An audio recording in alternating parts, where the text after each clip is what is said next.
Don't worry, we're going to start this video in a second after I've wiped all the fingerprints off this phone. Yes, this is the Nothing Phone 2, and it's a massive fingerprint magnet. In fact, I've wiped this so many times today, it's becoming so annoying, but I digress. We're not going to start this on a negative note. This is a fantastic device. For the price point, I think we're looking at around £700 for the 12GB of RAM and the 512GB of internal storage. I think this is an absolute steal, is a bargain. Let's talk about this design first before we go into other parts. So we'll break it down into the design, we'll talk about the display, the performance, the camera, and then just a conclusion to give you what the bottom line is. As far as design goes, I think this is fantastic. They've done subtle updates that doesn't alienate anyone who currently has the Nothing Phone 1 or thinking of upgrading or getting the Nothing Phone 2 full stop. They've improved the design in terms of the usability. It just feels really nice. You're looking at 6.7-inch display here. It's a nice display, nice phone size. They've nailed it in that department. In fact, they've added this nice pillow effect on the back just to give you that nice curved feel when you're holding it in hand, making it nice and comfortable. The camera placement hasn't changed much on the back, it's still the same placement, but the Glyph interface, the lighting on the back, that's been updated as well. If you want to see that, check my first impression video. There's a lot more on that in terms of the demo and all that stuff. But overall, I really like what they've done there. It's unique. The transparent back is unique. We already know that. That's nothing, that's their thing. On the display, it's fantastic as well. The display quality is really good for when watching films, when playing games. You have 120 Hz refresh rate. It's LTPO, so you can downsample all the way to 1 Hz, and you have 240 Hz touch sampling rate. So again, when gaming and tapping away, it's very responsive. No issues there at all. Even in daylight conditions like this, the screen is still pretty much as bright as it can be, which is really good. The only issue here is the reflection, so it reflects a lot when you're watching it outdoors. Sound quality is good as well when it comes to either making phone calls, receiving phone calls, and actually listening to videos and watching audio content, listening to audio content rather, on there. And it's also quite cool because when you do the volume, there's also that Glyph interface for it. So the bar actually raises up and down according to the volume control that you're doing to it. If I have any qualms to do with the design, it will be that this is very slippery. So if you'd be looking to buy one of these, make sure you get yourself a case. And like I said, that fingerprint all over it can become very, very annoying very quickly. There's a screen protector that's pre-installed on there as well. So your display is protected.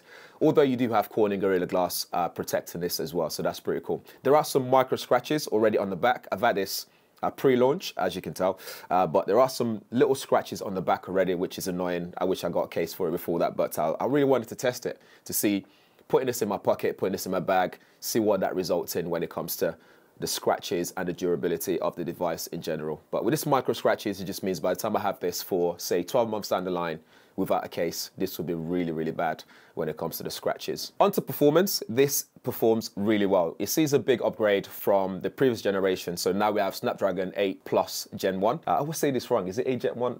8 Plus Gen 1, which is really good. You have big RAM in there, 12GB of RAM in this particular version. So when running multiple applications, there's no issues at all. When gaming on it, it's nice and smooth, nice and fluid. It just works really well. Going through it, opening apps and closing them and stuff like that, it just works really well. I think they've done a really good job with this. In performance, when we talk about the battery life, they've improved the battery life as well. So we have 4,700 milliamp hour battery in here. You got fast charge, 45 watts fast charge. You can even do reverse wireless charging. So if you have a nothing ear or something like that, you can place it on there and charge your earbuds as well. With the battery life, meaning this lasts me a whole day and then some. For me, the battery size is unheard of, that you get that longevity of battery life with all that I've done on here in terms of, I've used this in maximum refresh rate as well. So the battery life is really good. And it has that cool effect when you plug it in and you see the charging bar just going up and down. That's pretty cool as well. Some might see it as a gimmick, but I think it's actually a cool addition. Makes it quite unique to this particular device. But performance-wise, I have no issues at all. It doesn't get hot during my day of use. It's really nice. And like I said, performance is just top notch. On to my favorite part, which is the camera. Camera matters a lot to me. One thing to note is it's hard to get a really bad camera device these days. All smartphones, majority of them give you really good quality, whether you're going for a Pixel phone, you go for a Samsung, even those Chinese brands like Realme, etc., Honor, you get really good photo quality on them these days. But this is actually a really good one as well. It stands out from the crowd in terms of the detail, the level of detail you get in the shots. They're really good. The blurry background, the bokeh effect, really good. Whether you're taking landscape, you're taking subjects, you're doing night photography, everything looks sharp and detailed. Night photography actually surprised me on this because there's not much over sharpening going on.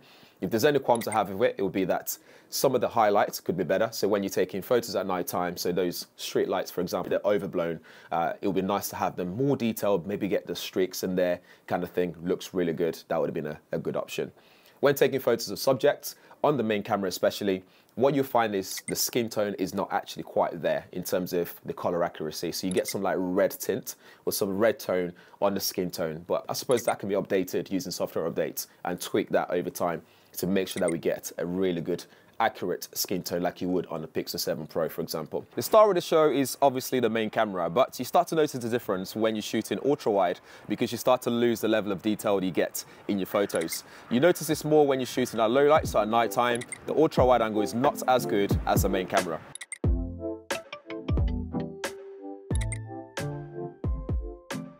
I also love how quickly it adjusts the lighting situation. So as soon as I point to the sky and I put it back down, the adjustment is instantaneous, which is good. Macro shots looks good. Colors are looking really nice too. Nice. You obviously have 10 times digital zoom trying to get that plane, but I wouldn't bother. It just looks awful. Sheesh. Looks like a cartoon character. All that aside though, I think it's done a really good job when it comes to the photography and videography on here. Video looks great as well. The stabilization works really well. I took it to a festival and me just jumping up and down and recording people do things. It works really well. I played it back, I was like quite impressed, and I think everyone I've shown some of the shots I've taken on this to so far, they were quite impressed, and that says a lot for the phone. Again, remember the price point that you're paying for this device. So compare those price versus what you're getting for the money. You are getting a really, really good quality in terms of the device itself. So I think they've nailed it there. They've done a really good job overall there. So I think overall, if you ask me to buy one of these, or if you say, could this be my daily driver? Absolutely yes. I think they've knocked it out of the park. It literally just works really well. The interface is nice. I love the updates that they've done to the Nothing OS on there. I love those like Glyph interface, being able to create your own ringtones. You know, the lighting, they've improved that as well without making it over the top. They've just made those subtle updates that makes it really good. And battery life is updated as well. Processing speed is really good.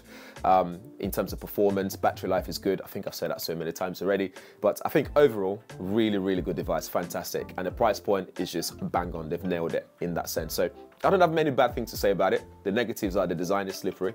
Photography, the skin tone can be better. But beside those two things, I think they've nailed it. But let me know what you think in the comments below. Have I missed anything? Do you have any questions? Drop them there as well, and I'll do my best to answer those for you. And thanks for watching. I'll see you in the next one.